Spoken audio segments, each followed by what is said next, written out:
6 months ago, my ex told me, in front of her friends, that I'd never be able to afford a house.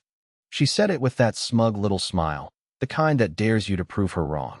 I laughed it off that night, but the words stuck like a splinter. I didn't argue. I didn't explain my plans. Instead, I worked in silence, made the deal, and got the keys. Now, every morning, she sees my car in the driveway, right next door. When we first got together, owning a house felt like one of those distant dreams you toss around late at night, the kind you both nod at but never really plan for. Back then, I was still renting a small apartment downtown, paying more in parking tickets than I care to admit, and she was the one with the big vision. She'd talk about granite countertops, backyard fire pits, and our forever place in a way that made me feel like we were building something together. But over time, that together part started to fade. She'd make these little comments, half jokes, half jabs, about my job not being future-proof, or about how some people just weren't built for big responsibilities. The first few times, I let it roll off my back. Maybe she was stressed. Maybe she didn't mean it. But the pattern became hard to ignore. Money was her favorite measuring stick. If we were out with friends and the topic of houses came up, she'd lean back in her chair, sip her drink, and say something like, "Oh, he's more of a city apartment guy. A house would be a stretch." Always with that same smile, like she was letting me in on a harmless little joke at my own expense. And every time, I'd feel that mix of embarrassment and something colder, something that stuck. We broke up after one of those nights. Not in a screaming match, not even in some cinematic stormout.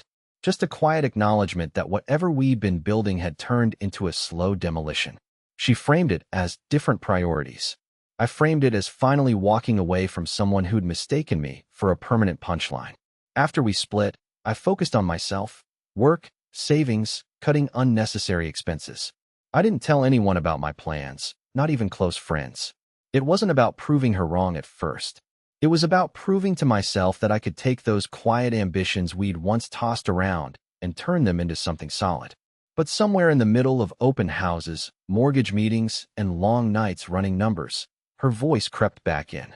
That smirk, that line, "You'll never be able to afford a house." I didn't plan the location at first. It wasn't until my realtor sent me the listing that I noticed the address. Same street, just 3 houses down from hers.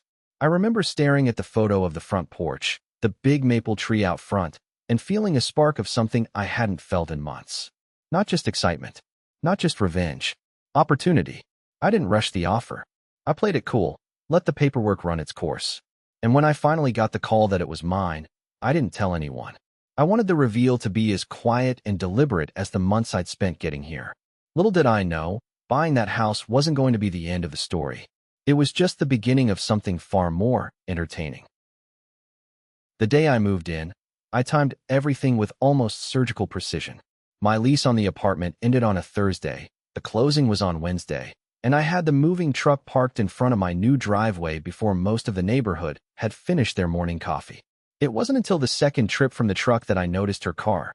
Same silver SUV, same live, laugh, love decal peeling on the back window.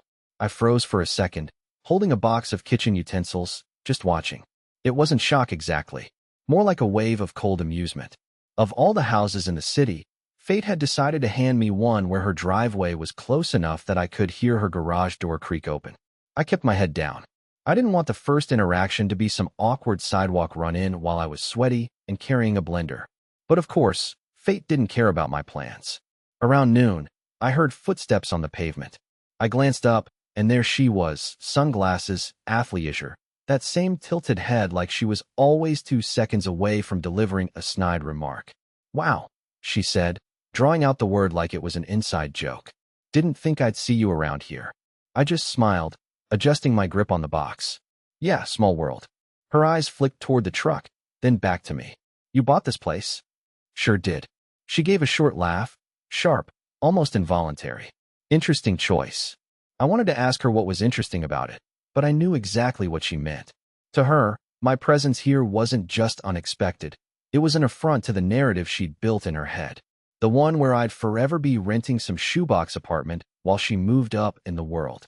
"I like the neighborhood," I said simply. "Good schools, quiet street." Her smile tightened.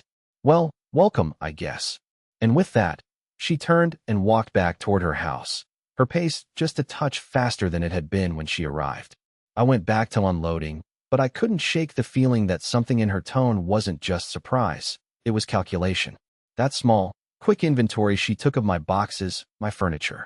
The way her gaze lingered on the truck, like she was cataloging my life. By the time the movers left, I'd set up the basics: the couch, the bed, the coffee maker. I was sitting on the porch steps, sipping a drink, when I saw her blinds shift. Just a sliver, but enough to confirm she was watching. I didn't wave. I didn't even look again. But inside, something was building.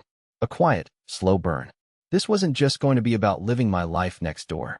No, this had the potential to be something much more deliberate. That should have been my first red flag. Because what I didn't know at that moment was that moving in next to her wasn't going to make her quietly stew in her own words. No, she was about to turn it into a game she thought she could win. And I was more than ready to play. The first week passed without much more than a few awkward waves. I kept my schedule tight. Early mornings out, late evenings in. Partly because I was still settling in, partly because I didn't want to give her the satisfaction of thinking I'd moved here to be seen. But the neighborhood had its own rhythm, and I started picking up on it quickly. Dog walkers at 7 a.m., mail carrier around 11, lawn services on Thursdays. And somewhere in between all that, I noticed something off. 3 days in a row, I'd catch sight of her outside at the same time I was. Not just happening to be in the driveway, but positioned, leaning against her mailbox, fiddling with her phone, pretending to check the garden. Once, she even had a tape measure in hand, as if she suddenly cared about the width of her front steps. Each time, her eyes would flick toward my place, quick and sharp, before she looked away. On the fourth day, I got my first real confirmation that this wasn't just paranoia. I was carrying in a box from the garage when I heard voices, hers and another woman's, probably a neighbor. The tone was light, casual, but one sentence floated over the hedge clear as day. "Well, I guess they'll sell to anyone these days." The neighbor laughed politely, but it was the kind of laugh you give when you're not sure if you're supposed to agree. I stayed inside until they were gone, but the comment stuck. It wasn't the words themselves, it was the ownership in her voice, like this street was hers to curate and my arrival was an unapproved addition. That night, while taking the trash out, I spotted something even stranger. A small black SUV I didn't recognize was parked across the street, lights off, engine idling. A man sat inside, phone in hand, but every so often, he'd glance toward my house. I figured he might be a delivery driver on break, but 20 minutes later, he was still there. When I finally stepped back out with a second bag, the SUV pulled away, slowly, like it didn't want to be noticed. The next day, I mentioned it casually to my next-door neighbor on the other side, an older guy named Frank. He frowned and said, "Oh, that's her brother's car. Thought he lived across town." Brother. Right. The same brother she'd once bragged about, real estate agent, knows everyone, gets the inside scoop on every deal. That's when my stomach tightened. Maybe she wasn't just being petty. Maybe she was digging, checking on my purchase, my finances, maybe even looking for a way to undermine it. I told myself I was overthinking, but the next evening proved me wrong. I came home to find a glossy envelope wedged in my front door. Inside was a flyer from a neighborhood improvement committee I'd never heard of, complete with a list of recommended property standards and a not-so-subtle section about maintaining visual harmony. The only house in the photo examples that looked remotely like mine, circled in red ink. I sat down at the kitchen table, the paper trembling slightly in my hand, not from fear, but from something sharper. If she thought she could start this, she had no idea how far I was willing to take it. It happened on a Tuesday evening, just as the sun was sliding low enough to turn the street gold. I'd been in the garage unpacking a set of shelves when I heard voices outside. Her voice, unmistakable even when lowered, and a man's. The sound was coming from the narrow strip of grass between our driveways, close enough that I could hear the words if I stayed quiet. "I told you, the appraisal had to have been a mistake," she was saying, the irritation in her tone only half hidden. "Maybe," the man replied. "But if we can find any code violations, that's leverage." I froze, my hands resting on the cool metal of the shelf. "Code violations? For a house I just closed on?" "Drive by tomorrow," she continued. "Check the siding on the north wall. And the porch, those railings aren't up to the newer spec. I'm just saying, if he has to dump more money into it, Maybe he'll reconsider living here. The conversation shifted then, her voice dropping, and I heard their footsteps moving away. My pulse was hammering in my ears. It wasn't just idle gossip or a bruised ego. She was actively trying to make my new place a problem. I waited a few minutes before stepping outside, acting like I'd just emerged from the back of the garage. The street was empty. But on my driveway, something caught my eye, a folded piece of paper tucked under the windshield wiper of my car. I unfolded it to find a printed page from a real estate database. My name, the purchase price, mortgage terms, even the inspection date, all there. And at the bottom, highlighted in neon yellow, was a note. Porch railing height non-compliant. May require replacement. That was the moment the disbelief gave way to something colder. This wasn't paranoia. This was a calculated effort to make me regret moving here. I went inside and set the paper on the counter, staring at it under the kitchen light. She had connections, her brother in real estate, her friends in neighborhood improvement, and she clearly wasn't above using them. The question was why? Was it just about pride? Image? Or did she see my presence as some sort of personal insult she needed to erase? Part of me wanted to storm over, wave the paper in her face, and call her out. But I knew better. Direct confrontation this early would give her exactly what she wanted, a sign she was getting under my skin. Instead, I poured myself a drink and sat by the front window, watching as her SUV pulled out of the driveway and disappeared down the street. That night, lying in bed, I kept replaying her words. If he has to dump more money into it, maybe he'll reconsider living here. She thought she could make this uncomfortable for me. She thought I'd fold, sell, move away, and restore her perfect little street to the way she liked it. What she didn't realize was that I'd already decided on something far more interesting. Because if she wanted a battle over this house, I was going to make sure it was one she'd never forget. 2 days later, I got the missing piece. Frank, the older neighbor on my other side, was watering his front lawn when I came out to grab the mail. He waved me over, and I could tell from the way he kept glancing toward her house that he had something to say. You know, he began in that slow, deliberate way older men do when they're deciding how much trouble to invite. There's been talk. I raised an eyebrow. About me? He gave a short nod. Your ex? She's been telling people you bought this place out of spite. Says you're here to make her life miserable. I let out a quiet laugh, but he didn't smile. That's not all, he continued. She's also hinting you can't really afford it. That the bank took a risk on you, and they might regret it. The words hit differently than her petty comments before. This wasn't just her trying to annoy me. This was her shaping a narrative, planting seeds of doubt in the neighborhood. And if enough people believed it, every minor inconvenience, every little maintenance issue, would be blamed on me being the wrong fit for the street. Frank leaned in a little. You didn't hear it from me, but she's also been sniffing around about buying this house before you did. Heard it went on the market unexpectedly, and she made an offer. Didn't get it. Now she's sore about it. That was it. The missing motive. This wasn't just about me living here. It was about the fact that I had something she wanted. Something she tried to get and failed. I thanked him, went inside, and set the mail down without opening it. My mind was already running through the timeline. If she'd made an offer, then she'd had plans, maybe for a rental, maybe to flip it, maybe to extend her own property. And I'd unknowingly stepped right into the middle of those plans and shut them down. Suddenly, everything else made sense. The pointed stairs, the improvement committee flyer, the code violation fishing expedition. It wasn't just pride. It was a grudge born from losing. Later that afternoon, I decided to test something. I set a pair of deck chairs on my porch and sat there with my laptop, working, while a contractor's van, pure coincidence, pulled up 2 houses down for another job. Within minutes, her blinds shifted. 5 minutes after that, she came out to check her mailbox, glancing my way twice. The best part? The van wasn't for me. But from the look on her face, she was already imagining what major project I might be starting. That night, I found myself looking at my calendar, circling dates, thinking about timing. If she wanted to play rumor games, I could feed her rumors. If she wanted to pry into my plans, I could make sure the plans she thought I had were the exact opposite of reality. I was done just reacting to her moves. It was time to start making my own. But first, I needed one more piece of information, something to confirm exactly how far she was willing to go. And I knew just the way to get it. I've never been the type to go looking for a fight. In fact, one of the reasons our relationship fell apart was because I preferred solving problems quietly, while she thrived on making them public.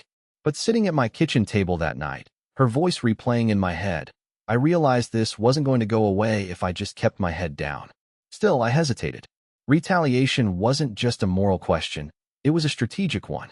The wrong move could make me look like exactly the kind of bitter, petty neighbor she was painting me as. The right move, though, could shift the entire narrative. I started jotting down notes in a legal pad. Find proof of her interference. Real, undeniable, and something that would look bad if it ever saw daylight. Control the information flow. If she thrived on gossip, I could feed her just enough to keep her guessing. Flip the perception. Make myself look like the reasonable one, the neighbor who contributes, improves, helps, while she looks like the one with the problem. Part of me wondered if I was overcomplicating it. I could just confront her directly, end it in a 10-minute shouting match on the lawn. But that would be her battlefield, and she knew how to win there. I wanted her off balance, second-guessing every step. Frank's words kept echoing, about her wanting the house, about the offer she lost. If that was the root of all this, maybe I could use it. Maybe I could make her feel like she was losing it all over again, piece by piece. I pictured the street the way she liked it, orderly, predictable, under her subtle influence. And then I pictured small, deliberate disruptions, a new garden that didn't match her aesthetic, hosting a neighborhood barbecue without inviting her, slowly pulling the social gravity of the block away from her front porch and toward mine. But then I hit the wall. Was I really willing to commit to a months-long chess game over property lines and pride? Was this worth the mental real estate it would take up? I stared at the legal pad, my pen tapping against the margin. There was a thin line between protecting myself and becoming the kind of person I didn't want to be. I told myself I'd sleep on it. Maybe I'd wake up calmer, ready to just live my life and ignore her noise. That lasted until the next morning. I stepped outside to grab the newspaper and found another envelope on my porch.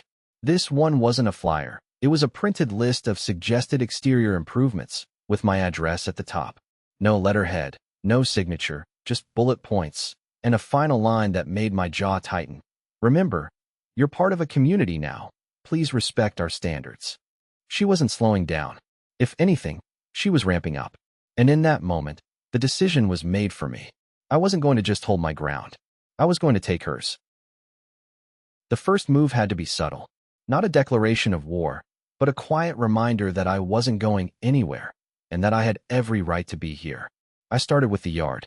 The previous owner had let the front lawn turn into a patchy mix of weeds and brittle grass, and I knew it was the first thing she'd used to prove I was lowering property values. So I hired a landscaping crew, 3 guys, a truck full of fresh sod, and a trailer carrying flower beds that could have been in a magazine spread. I didn't announce it. I just scheduled them for a Saturday morning, when most of the block would be home. By 9 a.m., the sound of mowers and shovels was echoing off every house. I kept myself busy in the garage, but I could feel the eyes. Neighbors drifted past, offering nods and a few "looks great" comments. Even Frank came over to say it was nice to see someone putting in the effort. Around 10:30, I caught sight of her. She'd stepped out onto her porch in leggings and an oversized sweatshirt, coffee mug in hand. For a moment, she just stood there, expression neutral. Then she turned and went back inside without a word. By the end of the day, the transformation was obvious. The lawn was lush and green, flower beds framed the porch, and I'd even added a couple of planters by the steps. It looked good, better than good. The kind of curb appeal realtors brag about. That evening, I sat on my new porch, iced tea in hand, and watched as a couple walking their dog slowed down to take it all in. One of them waved. I waved back. Across the street, her blinds shifted, just a sliver, and I caught the faint outline of her standing there. It felt like a win. Not loud, not confrontational, just a quiet checkmate on her first line of attack. For the next week, things were calm. No envelopes, no strange cars idling outside, no improvement committee flyers. I started to think maybe this had done it. Maybe she'd seen the lawn, heard the neighbors' compliments, and decided it wasn't worth pushing further. I even let my guard down a little. Spent a Saturday grilling on the back patio, music low, a few friends over. We laughed, we ate, and for the first time since moving in, I felt like the house was mine, not a contested space in some unspoken feud. Then, Monday morning, I got an email from the city's zoning department. Subject line, Notice of Property Inspection. According to the email, Someone had filed an anonymous complaint about unauthorized modifications to my front yard and potential obstruction of the water meter. The inspector would be arriving Thursday. I sat back in my chair, staring at the screen, my brief sense of victory evaporating. She hadn't backed down. She'd just switched tactics. The lawn wasn't the end of the game. It was just her invitation to the next round. The zoning inspector showed up on Thursday right at 9 a.m. He was polite enough. Clipboard, reflective vest, that neutral expression of someone who's seen it all before. Just a routine check, he said as he stepped onto the lawn. Anonymous complaint. I didn't bother asking who filed it. We both knew. He measured the distance from the flower beds to the water meter, took photos of the new sod, and checked the porch planters. 10 minutes in, it was obvious nothing I'd done violated any code. The crew had been careful, and I'd double-checked local regulations before signing off on the design. Still, the inspector had to follow protocol. I'll file the report, he said. But you should know, if we get multiple complaints, it can trigger a broader review of your property. Multiple complaints. I could almost hear her voice in my head. Make it enough of a headache, and maybe he'll leave. By noon, the report was filed. No violations. I thought about dropping a copy in her mailbox, just to watch her face. But again, that would be playing her game too directly. Instead, I went about my day, keeping my head down, until Frank knocked on my door that evening. He looked uncomfortable, like he'd been sitting on something all day. You might want to know, he said, lowering his voice. There's a group chat. Neighborhood folks. She's been posting in it. I frowned. About me? He nodded, saying you're trying to change the character of the street, that you're bringing in unnecessary traffic with all these workers. She even suggested you're planning to rent the place out short-term. That last part made me laugh. Short-term rentals were banned here. But it wasn't the accuracy that mattered. It was the story she was planting. If she could get enough people doubting my intentions, she could isolate me socially, make every interaction awkward. Frank hesitated, then added, she also posted a screenshot of your property listing from when it sold. With the price. It wasn't illegal. It was public record, but it was a calculated move.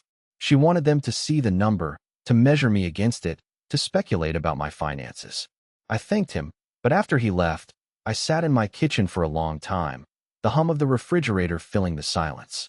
This wasn't just petty anymore. It was organized. She was recruiting. The next morning confirmed it. I walked out to find a note taped to my door. No signature, just neat block letters. Please be mindful of our community values. Community values. As if she was the arbiter of them. I stood there on the porch, the paper fluttering slightly in the breeze, and realized the dynamic had shifted. This wasn't a one-on-one anymore. She'd pulled others into it. If I didn't respond strategically, I'd be defending myself against an entire narrative I had no control over. And that's when the idea hit me. If she wanted to control the story, I'd give her a better one she couldn't resist spreading.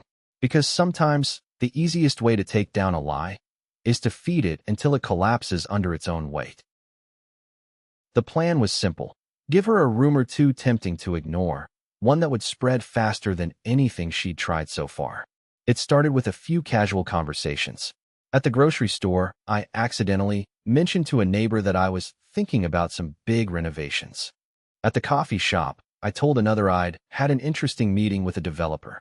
I left it vague, just enough for the imagination to do the rest. Within days, it was working. Frank told me she'd been asking questions, poking around with her brother about what kind of permits I might need. 2 other neighbors gave me polite but wary nods when I passed, like they'd heard something they weren't sure they should bring up. Then I took it a step further. One afternoon, I had a friend, an actual contractor, park his truck in my driveway for a couple of hours while we sat inside drinking coffee. No tools, no work, just presence. Sure enough, her blinds twitched 3 times in 20 minutes. I thought I had her where I wanted her. On the hook, spinning theories, wasting energy chasing shadows. But then the blowback hit. That Friday, I came home to find a formal letter from the HOA in my mailbox. It cited concerns raised by multiple residents about potential changes to property usage and requested that I attend the next board meeting to clarify intentions regarding major development. It wasn't just her anymore. She'd succeeded in pulling enough people into her orbit that the HOA was now treating me like a potential threat to the neighborhood.